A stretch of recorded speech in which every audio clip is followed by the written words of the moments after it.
Phosphorus bomb گرا رہے. ان کی کتاب ہے تلمود، اس کے اندر یہ بات لکھی ہوئی ہے کہ یہودی انسان ہے، باقی سب جو ہے وہ جانور. جب تم سودی لین دین شروع کر دو گے اور تم جہاد کو ترک کر دو گے، اللہ رب العالمین تم پر ذلت کو مسلط کر دے گا. سلیمان علیہ السلام کے بعد انہوں نے پھر فتنہ کیا پوری دنیا، اور انتہائی ظالم لوگ ہیں. یہودی اس دنیا کا بدترین ظالم، اور اس کا جو ظلم ہے یہودی کا آج ہم دیکھ رہے ہیں ہمارے سامنے جو حالات ہیں فلسطین کے اندر.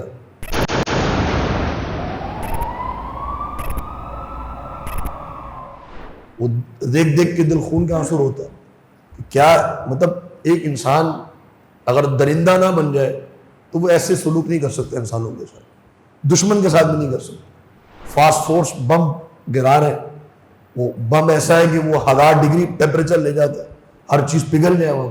وہ بم انسانوں میں بھی کون جو نہتے لوگ ہیں، عورتیں ہیں، بچے ہیں. تو ایک کافر بھی ہونا اس کے دل میں اگر انسانیت بھی ہو تو وہ یہ سلوک نہیں کرے گا. تو یہ بدترین ظالم یہودی.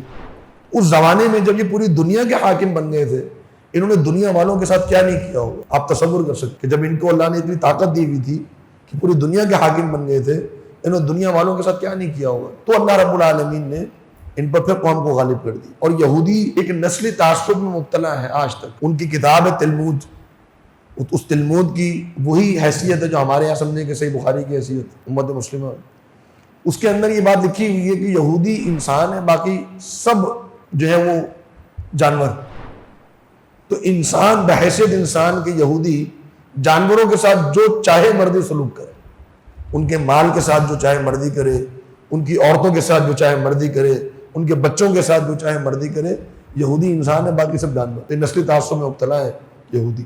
وہ کہتے ہیں ہم اللہ کے بیٹے ہیں، اسی بنیاد پر وہ قتل و غارت کرتے ہیں. تو اللہ رب العالمین نے دوبارہ ایک مخلوق ان پر بھیجی اور پھر ان کو تتر بتر کر دیا، تباہ و برباد کر دیا. اور اسی زمانے میں یہ جو مسجد اقصیٰ تھی یا جو ہیکل سلیمانی تھا وہ جلا کر راکھ کر دیا گیا اور یہودی وہاں سے نکال دیے گئے. اور یہودی تقریباً 2000 سال تک دوبارہ بیت المقدس میں نہیں آ سکے. امت مسلمہ نے 16 ہجری میں عمر رضی اللہ عنہ کے زمانے میں مسجد اقصیٰ کو فتح کیا. 16 ہجری چابیاں مسلمانوں کے حوالے ہوں. اور پھر تقریباً 450 سال کے بعد جب عباسی خلافت کا خاتمہ ہوا، اس کے بعد یہ مسجد اقصیٰ دوبارہ صلیبیوں کے پاس چلے گی، عیسائیوں کے پاس. یہودیوں کے پاس پھر بھی نہیں ہے.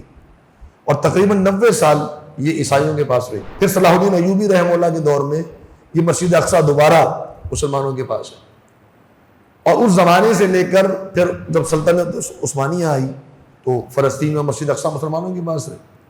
1917 میں یا 18 میں جو برٹش گورنمنٹ تھی، جب سلطنت عثمانیہ کا زوال ہوا تو فلسطین کا علاقہ برٹش کے ہاتھ میں آیا. انہوں نے ٹکڑے ٹکڑے کر دیا سب کو. یہ اب عراق اور اردن اور یہ لبنان اور یہ جتنے بھی علاقے آج ہم دیکھ رہے ہیں پہلے سارے سلطنت عثمانیہ میں تھے. کیونکہ سلطنت عثمانیہ کے اندر بھی بیماریاں آ گئی تھیں، ڈیموکریسی، جمہوریت اور صوفیت اور شرک، یہ سب چیزیں آ چکی تھیں. تو لہٰذا ان کو زوال ہوا.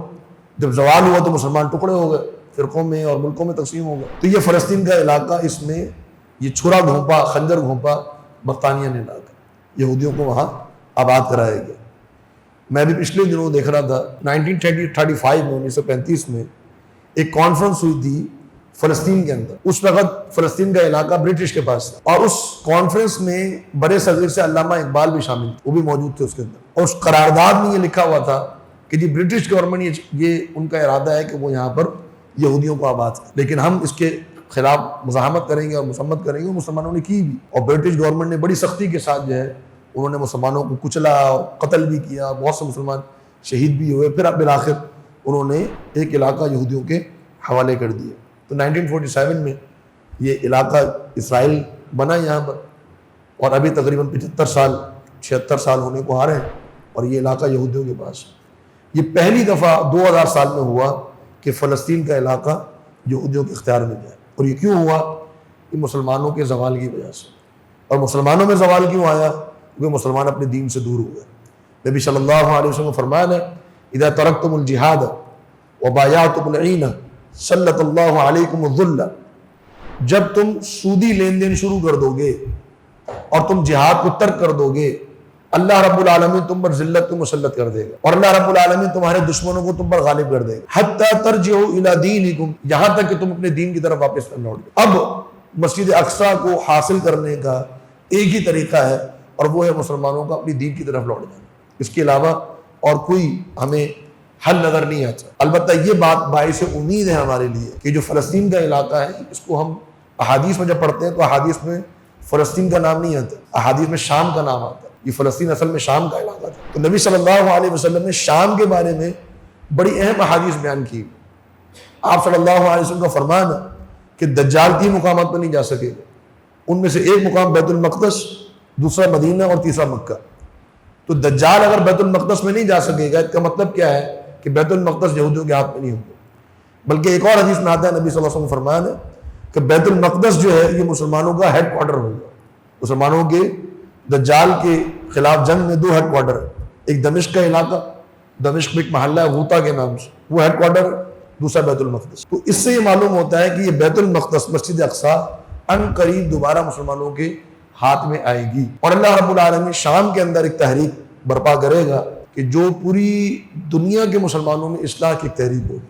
اللہ رب العالمین نے اس امت کی جو اصلاح ہے اس کا آغاز شام سے کرنا۔ اجمیوں کے بارے میں جو حدیثیں بیان کی جاتی ہیں کہ وہ کالی پگڑی پہن کے خراسان کے علاقے سے نکلیں گے اور امام مہدی کی قیادت میں جائیں گے، اس ساری حدیثیں ضعیف حدیث ہیں، ان میں سے کوئی حدیث بھی صحیح نہیں، اس ساری ضعیف حدیثیں۔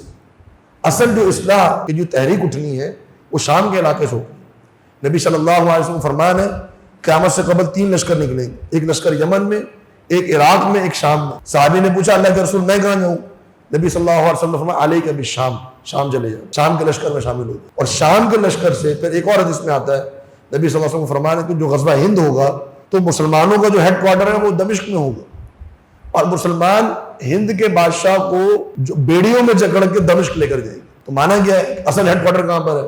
دمشق، عرب وہ قیادت کر رہے ہوں گے، اگرچہ عرب کم ہوں گے اس زمانے۔ تو ہم آج کے عربوں کو دیکھ کر عرب سے نفرت اپنے دل میں نہ بٹھائیں۔ ہمارا قرآن عربی میں ہے، صحابہ عربی سے، ہمارا دین عربی ہے، ہمارے نبی عربی ہے، امام مہدی کون ہے؟ عربی۔ عیسیٰ علیہ السلام آئیں گے کیا زبان بولیں گے؟ عربی بولیں گے۔ تو لہذا اجمیوں کے بارے میں ہم جو تفاخر میں مبتلا ہیں تو یہ ہمیں نہیں ہونا چاہیے۔ تو بہرحال شام کے بارے میں بڑی ہی اہم احادیث ہے اللہ رب العالمین کی، تو ہمیں مایوس نہیں ہونا چاہیے، اور ہم سے جو بھی آج کے حالات میں فلسطین کے تعلق سے دعا کی صورت میں، مالی تعاون کی صورت میں، اور کوئی انسان جہاں پر موجود ہے اس صورت میں جو ہو سکتا ہے وہ کرے، اور اللہ رب العالمین ان یہودیوں کو، اب آخری مرحلہ ہے کہ جب اللہ تعالیٰ ان کو تباہ و برباد کرے گا، اور حالات یہ ہوں گے کہ آپ صلی اللہ علیہ وسلم نے فرمایا کہ پھر آپ یہودی اگر کسی دیوار کے پیچھے بھی ہوگا یا کسی درخت کے پیچھے بھی ہوگا تو وہ دیوار اور وہ درخت بھی وہ پکار کے کہیں گے یہودی میرے پیچھے چھپاؤ، آگے اس کو قتل کر دو، اور اس کے بعد یہودیوں کا نام و نشان بھی ختم ہو جائے گا۔